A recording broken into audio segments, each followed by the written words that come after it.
Kemudian hari ini kita masuk kepada nama neraka yang berikutnya yang telah disebutkan dalam firman Allah Subhanahu wa taala, yakni neraka ladha. Neraka ladha. Di mana Allah Subhanahu wa taala pernah berfirman dalam Al-Qur'an dalam surat Al-Ma'arij, innaha ladha. Innaha ladha, dan itu adalah neraka ladha. Ladha artinya adalah nar yang meltahib, api yang bergejolak, api yang menyala dan bergejolak. Artinya apinya begitu panas. Nazza'atan lisyawa, di mana apabila seseorang dimasukkan ke dalam neraka tersebut, maka akan terkelupaslah kulit kepalanya. Dalam beberapa pernyataan sahabat dan para salaf terdahulu, termasuk juga Al-Imam Ibnu Katsir menukilkan dari Al-Imam Al-Aufi dari Abdullah bin Abbas radhiyallahu anhuma, yang dimaksud dengan naz'atul syawa, yang akan mengelupaskan kulit kepala jika dimasukkan saja orang tersebut, penghuni neraka Allah tersebut ke dalam neraka. Yang dimaksud adalah bahwa kulit kepalanya itu akan terkelupas. Ada yang mengatakan beserta dagingnya, kecuali hanya tulang tengkoraknya saja yang tersisa. Jadi begitu sangat dahsyat dan panasnya neraka Allah tersebut. Kemudian Al-Imam Sayyidut Tabi'in, Al-Imam Al-Hasan Al-Basri rahmatullah alaih, beliau mengatakan mengenai makna daripada neraka Allah jika dimasukkan ke dalamnya akan terkelupas kulit kepalanya, yakni bahwa api neraka tersebut itu jika membakar sesuatu, tubuh orang-orang kafir, tubuh orang-orang ahli neraka Allah tersebut, maka tidak akan tersisa, semuanya akan hangus terbakar kecuali fuadnya, kecuali hatinya. Dan ini semua menambah kengerian dari makna neraka ladha. Masukkan aja langsung hangus, menurut Al-Hasan Al-Basri, kecuali hatinya yang tersisa. Dan hatinya itulah yang kemudian dia akan menangis, menjerit, ketakutan, merintih di hadapan Rabb kita Allah Subhanahu wa ta'ala. Tak kalah hancur saja tubuhnya, maka akan dikembalikan kembali utuh sebagaimana sebelumnya. Dibakar lagi, kemudian hancur lagi kecuali fuadnya, kecuali hatinya. Menurut Imam Hasan Al-Basri akan dikembalikan lagi terus sampai kapan? Sampai waktu yang tidak tertentu dan terbatas, dan hanya Allah saja yang mengetahui. In kana kafiran, jika dia kafir maka selama-lamanya di neraka tersebut. Wa in kana musliman fajiran, jika dia seorang muslim yang fajir, maka dia akan keluar tapi waktu yang sangat panjang sehingga Allah ridho dengan kondisi hamba tersebut. Wa iyadu billah wa na'udzu billahi min dzalika. Allah musta'an. Dapat kebayang ma'asal muslimin, masuk saja ke dalam neraka, maka seluruh kulitnya dan dagingnya langsung hangus terbakar, tidak tersisa jadi tulang jemarinya, tulang-tulangnya itu pun sudah hangus, yang tersisanya hatinya saja. Kenapa disisakan hatinya? Agar orang tersebut semakin merasa teradab, merasa tersiksa sebagai balasan atas perbuatannya di dunia. Kemudian pertanyaannya, siapakah yang akan memasuki neraka Allah tersebut? Siapakah yang akan memasuki neraka tersebut yang nazza'atan lisyawa, yang jika memasuki maka terkelupas kulit kepalanya terutama sampai tulang-tulang dan dagingnya terbakar, kecuali hatinya. Allah Ta'ala berfirman, tada'u man adbara wa tawalla wa jama'a fa'awa. Jadi orang yang memanggil orang yang membelakang dan berpaling dari agama. Jadi orang yang berpaling dari agama, orang yang jika diberikan nasihat, jika diajak kepada kebaikan, azbar, maka dia akan berpaling, akan membelakangi kita. Wa tawalla, dan dia akan berpaling, membelakangi dan berpaling, pergi, tidak peduli dengan agama. Inilah di antara sifat karakter orang-orang yang akan memasuki neraka Jahannam. Jika diajak kepada kebaikan, dia membelakangi kita. Kemudian wa tawalla, dan dia pergi meninggalkan tidak peduli, cuek, tidak peduli.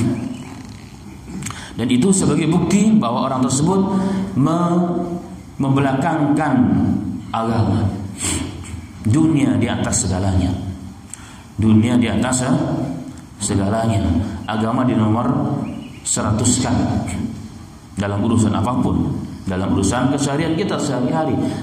Ketika kita sedang bekerja enak, tiba-tiba dipanggil oleh Allah, Allahu Akbar, Allahu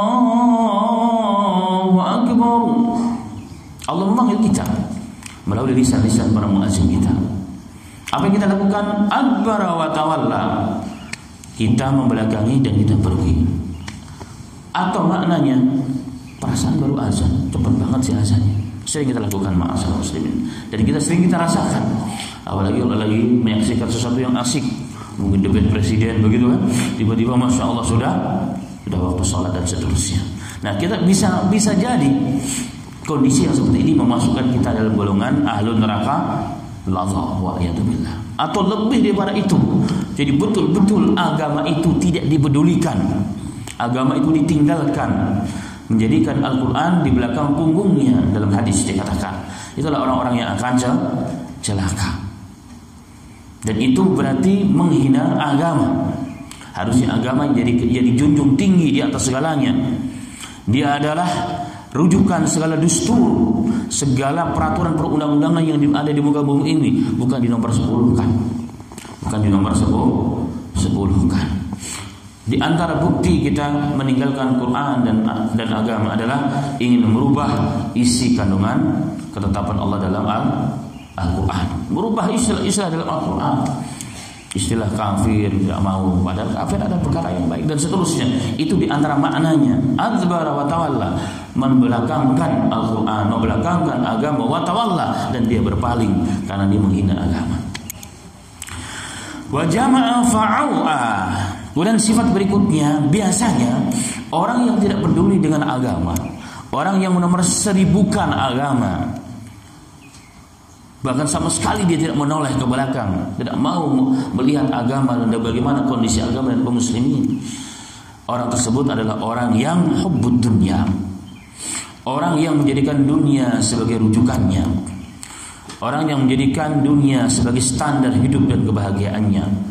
Bahkan dia rela, tidak peduli umurnya, tidak peduli kondisinya, dia akan tinggalkan itu semua demi mencapai matlamat yang diinginkan, yang sesuai dengan akal dan pikirannya.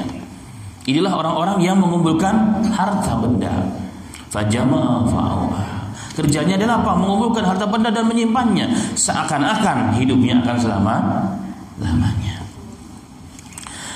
La haula wala quwwata illa billahil aliyil azim. Seorang ulama yang bernama Abdullah ibnu Akim, beliau dahulu, di zaman dahulu, kalau menyimpan hartanya itu biasanya dalam kendi atau sejenisnya, ditutup sebelumnya. Tapi setelah beliau mempelajari ayat ini, fajama fa'u, beliau takut, jangan-jangan saya termasuk orang yang suka mengumpulkan harta dan menyimpan harta tersebut. Padahal yang dimaksud menyimpan harta di sini adalah menyimpan harta tidak mau mengeluarkan haknya kepada yang berhak, fisabilillah, membantu saudaranya. Padahal yang dimaksud di sini adalah fajama'a fa'u'a, mengumpulkan harta sebanyak-banyaknya dan menyimpannya, tidak mau mengeluarkannya sama sekali. Kenapa demikian? Bakhil, karena dia merasa bahwa apa yang didapatkan betul-betul semata-mata hasil dari jerih payah dan cucuran keringatnya, hasil dari kemampuan ilmunya. Mirip dengan siapa? Dengan Qarun. Ketika diminta untuk mengeluarkan sumbangannya harta manusia, dia katakan, oh ya bisa. Aku dapatkan ini itu benar ilmi, aku dapat ini semua dengan kemampuanku, dengan ilmuku. Akhirnya apa yang terjadi? Bukan hanya dihinakan dia, bahkan dihabiskan semua hartanya beserta Qarun laknatullah alaihi. Allahumma musta'an, la haula wala quwwata illa billahil aliyil azim. Bahkan dalam hadis Nabi Muhammad sallallahu alaihi wasallam, Rasulullah pernah mengatakan, "Wala tu'i fayu'illahu 'alaiki." Rasulullah pernah memberikan nasihat kepada Aisyah, ketika engkau ingin berinfak, wahai Aisyah, jangan kau hitung-hitung, jangan kau simpan, jangan kau hitung-hitung, maka Allah akan hitung apa yang akan kau berikan kepadamu.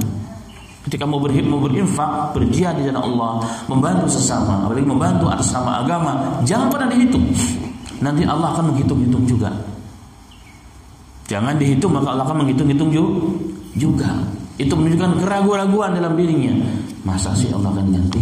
Masa sih Allah akan ganti?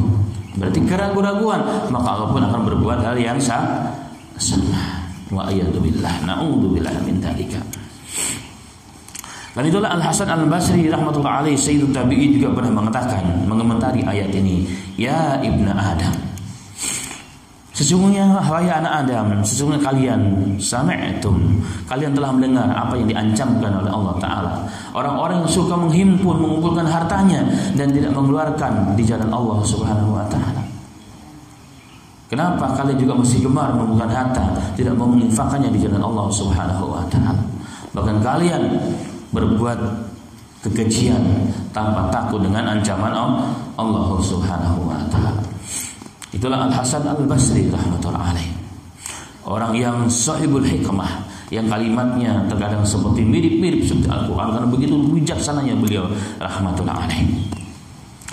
Inilah neraka Allah ma'asyiral muslimin, yang dikumpulkan, yang orang akan dimasukkan ke dalamnya, terkelupas kulit kepalanya dan jasadnya seluruhnya, bahkan dagingnya, bahkan sampai kepada tulangnya, menurut Al-Hasan Al-Basri, yang tersisanya fuadnya. Siapa mereka? Orang yang meninggalkan agama dan berpaling dari agama, dan orang yang mengumpulkan harta, menyimpannya dan tidak mengeluarkannya di jalan Allah Subhanahu Wa Ta'ala. Allah musta'an, la haula wala quwwata illa billahil aliyyil azim. Kemudian ma'asyiral muslimin rahimani wa rahimakumullah. Karena itu setiap kita hendaknya merenungkan ayat-ayat tersebut. Jangan sampai kita termasuk golongan, walaupun kita muslim, orang-orang yang dikategorikan ashabu naril ladha, termasuk calon-calon penghuni neraka ladha. Wa iyadzubillah, semoga Allah selamatkan kita semua, keluarga kita dan kaum muslimin dari ahli neraka Allah dan ancamannya. Amin ya rabbal alamin.